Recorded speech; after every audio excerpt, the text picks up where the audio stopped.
টানা বৃষ্টিতে পাহাড় ধসের শঙ্কা দেখা দিয়েছে পার্বত্য অঞ্চলে। এরই মধ্যে খাগড়াছড়িতে কয়েক দফায় পাহাড় ধসের ঘটনা ঘটেছে। সতর্কতা জারি করা হয়েছে চট্টগ্রাম ও কক্সবাজারে।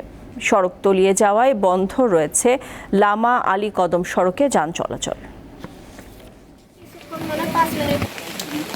টানা 2 দিনের ভারী বৃষ্টিতে খাগড়াছড়ি সদরের কলাবাগান এলাকায় শুক্রবার সকালে পাহাড় ধসের ঘটনা ঘটেছে, কিন্তু এতে বড় ধরনের কোনো ক্ষয়ক্ষতি হয়নি। এর আগে শনিবার বিকেলে জেলা প্রশাসনের সহকারী কমিশনারের বাসভবনের সীমানা প্রাচীর ধসে পড়ে। এছাড়া পৌর এলাকার অভ্যন্তরে অন্তত 200 পরিবার পাহাড় ধসের ঝুঁকিতে রয়েছে।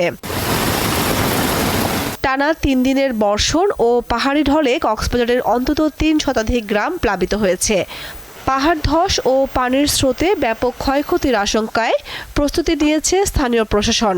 এরই মধ্যে কক্সবাজার শহর এবং আশপাশের এলাকায় পাহাড়ে বসবাসরতদের নিরাপদ স্থানে সরে যেতে মাইকিং করা হয়েছে। বান্দরবানে অব্যাহত ভারী বর্ষণ ও পাহাড়ি ঢলে আবারও বৃদ্ধি পেয়েছে সাঙ্গু ও মাতামহুরি নদীর পানি।